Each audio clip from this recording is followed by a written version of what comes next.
¿Cómo están todos? Qué bueno. ¿Qué les parece estar aquí en este lugar tan maravilloso, donde hace 2000 años, cómo pasa el tiempo, verdad? Si queremos que nos pase a nosotros, imaginémonos hace 2000 años, todo este lugar aquí, cerquita de la Virgen María, aquí abajo estaban los pastores, y bueno, todos estos acontecimientos y eventos históricos tan maravillosos que están en la Biblia. Pero quiero hablarles en esta mañana a todos ustedes de cómo fue el nacimiento de Jesucristo, el Hijo de Dios, porque tenemos que ver desde el principio de la Biblia, no solamente en Mateo y Lucas que se describe el nacimiento, sino los antecedentes, tanto, escúchenme bien, científicos, ¿sí oyeron bien? Científicos, históricos, filosóficos y geográficos del nacimiento de Cristo. En Génesis capítulo 3, versículo 15, hay una profecía que es la primera profecía del Mesías. Y vean ustedes lo que científicamente está involucrado. Cuando venimos a la Biblia no venimos a un libro de teorías, hipótesis. Vuelvo a repetir, Génesis 3, versículo 15. No es un libro solamente de especulaciones y pues lees el libro de Carlos Darwin, El origen de las especies, y encontramos este lenguaje. A lo mejor, chance y, no estoy seguro, un lenguaje que no puede ser de carácter científico. Pero ¿cómo es posible que este libro del Génesis, que ha sido escrito hace aproximadamente 4000 años, contenga este lenguaje? Y dice la profecía, Génesis 3:15, y pondré enemistad entre ti y la mujer, y entre tu simiente y la simiente suya. Esta te herirá en la cabeza y tú le herirás en el calcañar. Los que quieran tomar nota, nos hemos cansado de decirles, tomen notas, hermanos. Aprovechen en sus Biblias, apuntar todas estas cosas. La palabra semilla es la palabra hebrea sera, con Z, que es esperma. Se tradujo linaje o descendencia. Vamos a leer otra vez. Y pondré enemistad entre ti y la mujer, entre tu esperma, entre tu semilla y la simiente suya.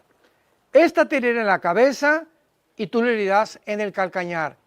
¿Qué dice esta profecía hace casi 4000 años? Que había una descendencia cuando hasta 1860 un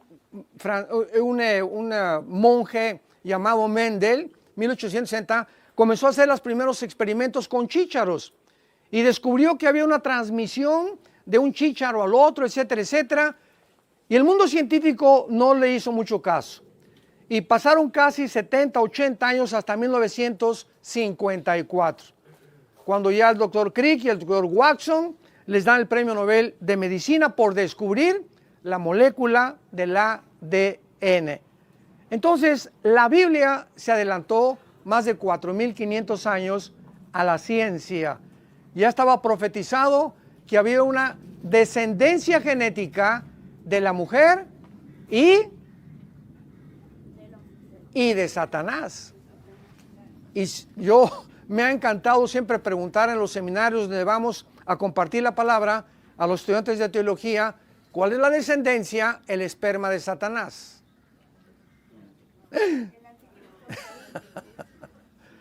O sea, ¿tiene descendencia Satanás?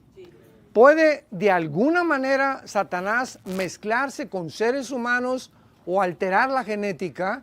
Bueno, hasta el siglo XX que se descubre el ADN, se le da el premio más grande al doctor Rafael Collins, que es cristiano, director del proyecto del genoma humano.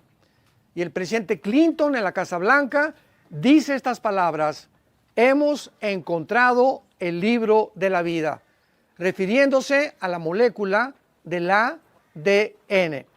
Bueno, cuando estamos hablando de genética, ya estamos hablando del nacimiento de Cristo, y esto es lo que quiero explicar. ¿Por qué? Porque si nosotros estamos comenzando a descubrir que se puede manipular la genética, ya hay enfermedades como el mal de Parkinson, etcétera, etcétera, que han descubierto genéticamente el proyecto CIRC, si lo quieren apuntar. Lo van a encontrar en Google. Y esto está involucrado que ya pueden sacar un gen y lo sustituyen por otro gen. O sea, pueden cambiar ya. Y esto nos maravilla. Decimos, bueno, qué maravilloso que la ciencia pueda hacer eso, ¿no? Pero desgraciadamente lo están usando equivocadamente. Y estos experimentos, los primeros en hacerlos, fueron los nazis. Cuando Mengele, ¿verdad?, el famoso doctor que encontraron en Brasil y murió en Brasil de Hitler, comenzó a abrir el vientre de las mujeres, cambiarle los ojos para transformarlos en azules, porque el sueño de Hitler, ¿cuál era? Producir la raza aria, que es el sueño actualmente del director del Foro Económico Mundial, el sueño de David Rockefeller, el sueño de George Soros, que también es judío, producir una superraza a través del cambio y la alteración de la genética. Ahora bien, si nosotros como seres humanos hemos llegado a esta profundidad del descubrimiento de la manipulación de los genes, imaginémonos a los demonios, imaginémonos a Satanás. Es el ser más inteligente del universo, el más sabio y el que más conoce de cualquier secreto que se pueda ocultar. Entonces, nosotros estamos haciendo pininos apenas en los descubrimientos de la genética, al darnos cuenta que se promete una descendencia genética de la mujer. ¿Quién vendría? Abraham, Isaac, Jacob, de Jacob 12 hijos, de los 12 hijos una tribu. Judá es la tribu de donde vendría el Mesías, y después David, Salomón, y así vemos por toda la Biblia la genealogía genética. El Mesías tenía que ser heredero genéticamente de Abraham, Isaac y Jacob, y de la primera mujer, de Eva, para que pudiera demostrar con sus credenciales que él era el Mesías y no Mahoma, no Zoroastro, no Mahatma Gandhi y menos Buda.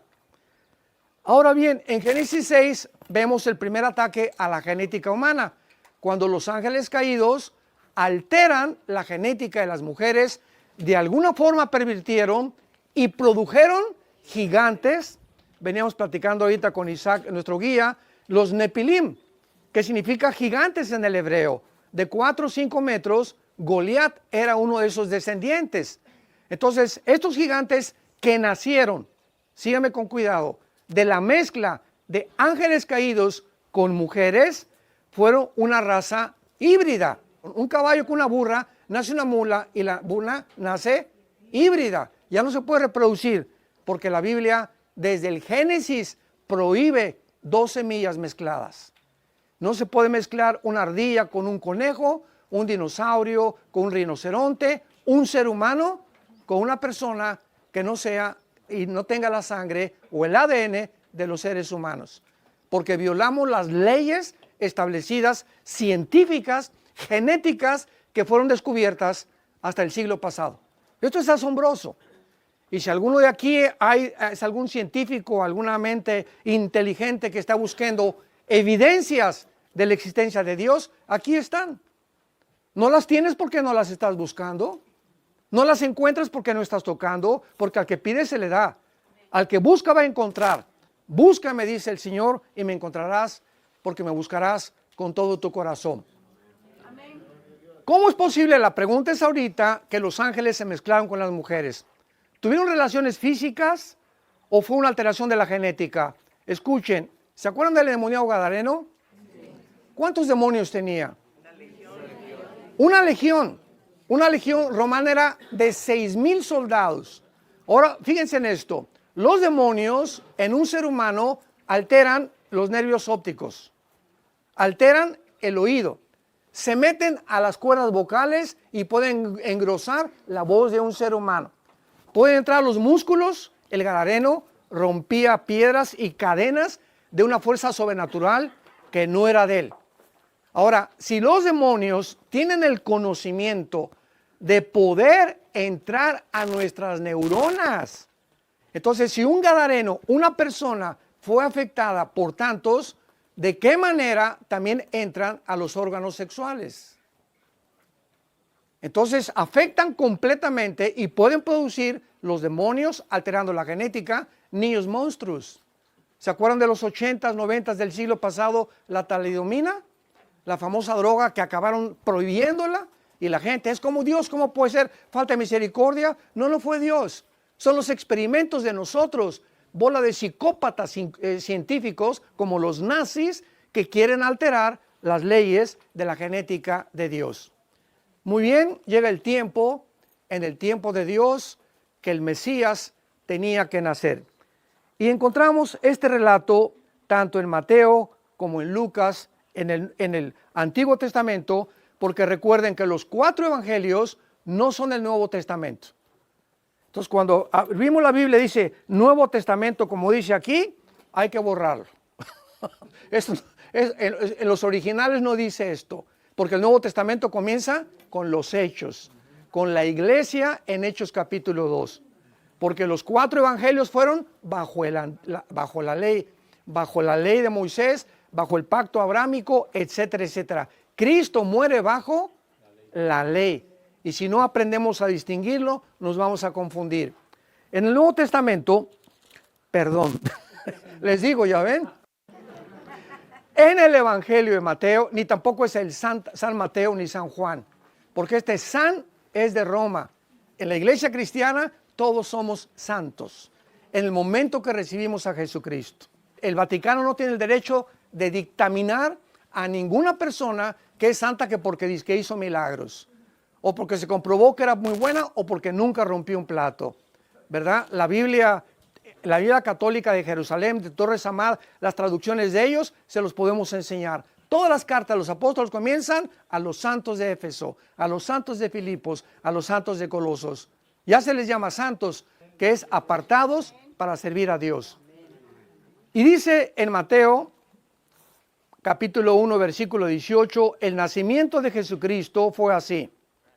Estando desposada, o sea, comprometida, no estaban casados, María su madre con José, antes de que se juntaran, se halló que había concebido del Espíritu Santo. José su marido, como era justo y no quería infamarla, quiso dejarla secretamente. Aquí vemos algo sobrenatural, algo que trasciende completamente la comprensión y la racionalización humana. ¿Por qué José no podía tener relaciones sexuales con María? ¿Por qué el Mesías, que tenía que ser varón, y si iba a ser varón, tenía que traer el cromosoma Y, que no tienen las mujeres? Si tú tienes el cromosoma Y y tu mente te dice que no eres lo que biológicamente eres y genéticamente, tienes un problema de tornillos flojos aquí. El problema no es físico, tu problema es mental. ¿Y quién crees que está afectando tus neuronas? Los demonios y Satanás, para robarnos nuestra identidad, que es el principal propósito de los participantes de la oscuridad. Muy bien. Si el Mesías tenía que nacer, no podía nacer a través del esperma Y o cromosoma Y de José. ¿Por qué? Por el pecado de... Exactamente. En el momento que Adán y Eva se rebelan contra Dios, nuestra genética es alterada inmediatamente. Y es lo que se conoce como el pecado original. Somos espíritu, tenemos un alma, vivimos dentro de un cuerpo. Hay enfermedades que se transmiten como la diabetes, problemas del corazón, físicamente, eso está comprobado.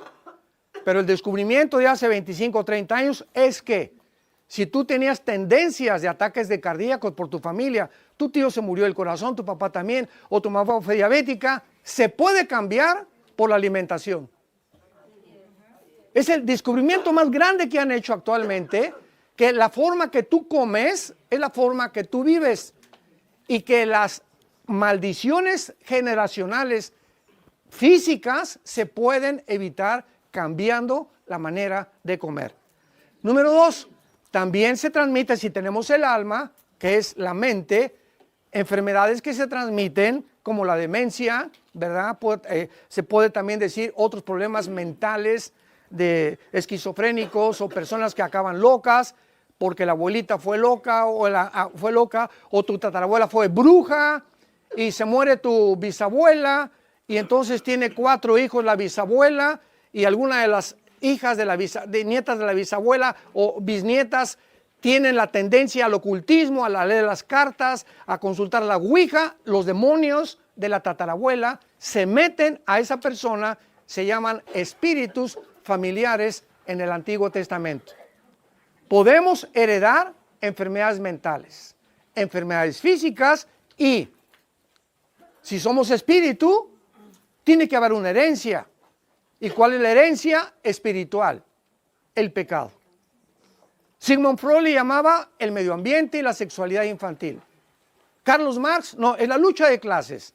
Si la clase del proletariado derriba a la clase de la burguesía, vamos a estabilizar la conducta y la justicia en la sociedad. Se equivocó grandemente Carlos Marx. ¿Por qué? Por ignorar la naturaleza humana. El problema del ser humano es el defecto trágico. Y así hemos tratado los seres humanos de estar buscando por qué somos autodestructivos. No somos guiados por la razón. Porque el bien que quiero, Romanos 7, no lo hago. Sino el mal que no quiero, eso hago, decía Pablo. Entonces encuentro que hay una maldad, un poder dentro de nosotros. Yo no quiero adulterar, no quiero fornicar, no quiero emborracharme. Pero hay algo dentro de nosotros que nos lleva a hacer lo que no queremos hacer. Y sabemos que está mal, pero lo estamos haciendo. ¿Por qué? Porque somos esclavos del pecado. Así le llama la Biblia en Romanos capítulo 6, a qué vino y murió Cristo en la cruz, darnos el poder de vencer ese poder inherente con el cual nacimos. Entonces José heredó esta herencia, la herencia física, mental y espiritual. Entonces el esperma de José no podía fertilizar el óvulo de María porque el Mesías nacería con la herencia del cromosoma Y de José. Entonces cuando el ángel se le aparece en estos rumbos a María, allá no sabía ni medicina, ni paramédicos, sabía ni enfermeras, ni anestesiólogos, ni nada. Vas a ser mamá. Y le contesta María, ¿verdad? Pues ni a Cancún hemos ido. Estamos comprometidos, o sea, no estamos casados. Y era terrible para la ley judía el adulterio o la fornicación. Y entonces el ángel le tiene que explicar, Gabriel, que es el mensajero de Dios. Mira María, lo que va a ser engendrado en tu vientre no va a ser de José. Va a ser Dios el que pondrá el cromosoma Y en tu óvulo y Dios te va a fertilizar. Para que el santo ser que nazca y tiene que nacer sin pecado. Con lo que tú heredaste y con lo que yo heredé. ¿Por qué? Porque en la cruz no podía ser el Papa el que muriera por nosotros. Ni Abraham, ni la Madre Teresa, ni Isaac, ni Jacob, ni Santo Tomás, ni San Francisco, ni un ángel. Porque el que muriera en la cruz tenía que perdonar nuestros pecados. Y el único que puede perdonar pecados es Dios. Entonces, en la cruz tenía que estar Dios y tenía que estar un hombre. Al mismo tiempo, para morir humanamente y al mismo tiempo hacer la expiación, el sacrificio y decirnos, perdónalos porque no saben lo que hacen. Nadie tiene el derecho de perdonar pecados, ni el Papa, ni el arzobispo, nadie de acuerdo a la Biblia, solo Dios perdona pecados. Amén. Y por un solo sacrificio que hizo en la cruz Cristo, tenemos el perdón eterno de nuestros pecados, lo cual se llama gracia, que es una palabra que no se encuentra en ninguna religión. Entonces, ahora entendemos por qué José y María no podían tener relaciones. Pero después que nació Jesucristo, ya Josecito sí brincó, ¿verdad? Con el salto del tigre, como decimos. Como dicen por ahí en Panamá, que es muy famoso esta frase, el salto del tigre. O sea, María no murió virgen. O sea, todas son tradiciones que ni siquiera en ninguna Biblia se encuentran. Son inventos de los seres humanos. Jesús dijo, el día que conozcas la verdad te hará libre. Libre de tradiciones, libre de religiones, libre de filosofías inventadas y de maneras de pensar de los seres humanos. Tenemos la palabra profética más segura a la cual haríamos bien ahora en estar atentos, como una antorcha que brilla en lugar oscuro. Porque mis palabras no hay nada torcido ni perverso en ella, dice Proverbios capítulo 8, 4 en adelante. Todas ellas son rectas al que entiende y razonables a los que han alcanzado la sabiduría. Y ojalá que todos ustedes estén creciendo en el conocimiento y la gracia y la sabiduría del Hijo de Dios. Que Dios los bendiga.